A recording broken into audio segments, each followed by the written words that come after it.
안녕하십니까. 경희대학교 한방병원 김진성입니다.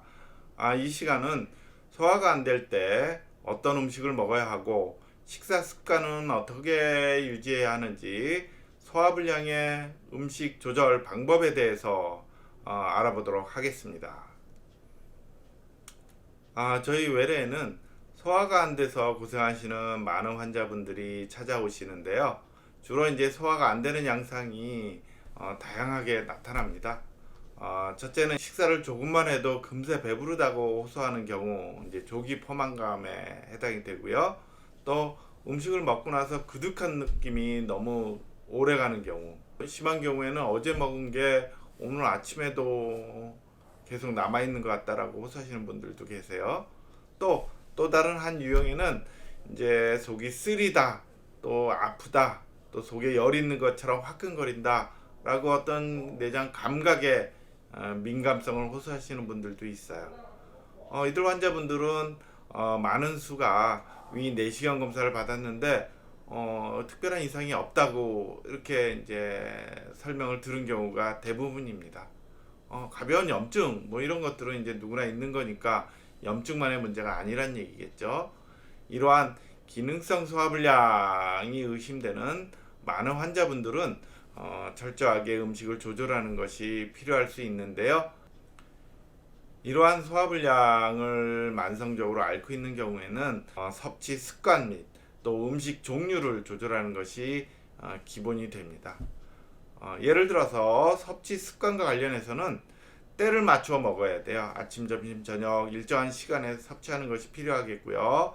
또 음식은 본인의 정량을 잘 확인을 해서 조금 덜 먹는 소식하는 습관이 필요하겠고요.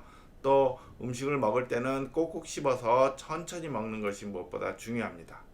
의외로 이러한 기본적인 원칙을 이제 잘 알면서도 참 지키기 어려운 경우가 많이 발생이 되는데, 가급적 이러한 식사 습관을, 섭취 습관을 잘 지켜나가는 것이 매우 중요합니다. 둘째는 쌀을 위주로 해서 맵고 자극적인 음식을 피하는 것이 필요합니다. 밀가루나 보리 이런 류는 좀 찬 속성이 있고 가스가 더 찬다 이렇게 느끼시는 경우가 흔한데요. 이런 경우는 이제 주로 쌀을 위주로 해서 먹는 게 필요하겠죠. 또 맵고 자극적인 음식은 위에 꼭 염증이 없더라도 위 내부에 내장 감각이 민감해져 있는 경우가 많기 때문에 그런 자극을 아주 심하게 느끼는 경우가 흔하게 나타나므로 가급적 피하는 것이 필요하겠고요. 그런데 이러한 이제 음식 섭취 습관이나 음식 조절과 관련해서 지나치게 어떤 음식은 되거나 어떤 음식은 안 돼라고 해서 강박적으로 이런 음식을 조절하기 위해서 음식 조절 자체가 스트레스로 받아들이지 않도록 약간의 여유를 갖는 것이 필요합니다. 다음은 본인의 경험을 바탕으로 해서 음식의 종류를 판단하시면 됩니다.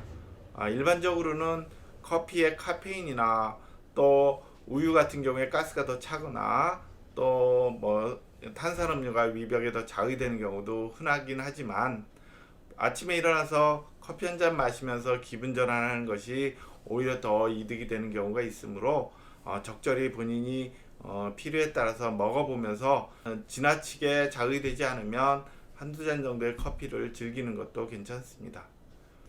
다음은 체질에 상관없이 골고루 섭취하는 것이 더 이로운 경우가 대부분입니다. 한방에서 말하는 특정 어떤 체질에 너무 얽매여서 그 체질에 좋은 음식만 즐기고 다른 것을 안 먹는 것은 오히려 영양소의 불균형 이런 것들이 초래되기 십상이므로 골고루 먹는 것이 오히려 더 이로울 수 있습니다. 다음은 이제 어떤 특정 음식이 내 몸에 좋은가요? 라는 질문들을 많이 하시는데요. 그러한 몇몇 음식들에 대한 섭취 여부에 대한 판단은 한의학적인 한열 허실이라는 어떤 속성에 따라서 판단하시는 것이 좋겠다, 이렇게 말씀드릴 수 있습니다. 예를 들어 생강차는 속이 냉한 경우에 오히려 잘 어울릴 수 있고요. 또 양배추즙이나 감자즙의 경우는 속이 화끈거리거나 또 변이 굳거나 입이 마르거나 한 어떤 몸에 열 반응이 있을 때 오히려 더 잘 어울릴 수 있어요. 요 관련돼서 양배추 즙이 어떻게 써야 되는지에 대한 것들은 보시는 요 컨텐츠를 참고하시는 것도 도움이 될 듯 싶고요.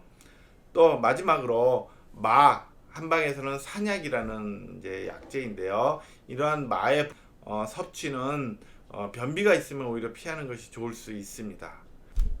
이와 같이 만성적인 소화불량을 이겨내기 위해서는 섭취 습관이나 음식 종류를 잘 조절하는 것이 매우 중요하다라고 다시 한번 강조드리면서 이 시간 마치도록 하겠습니다.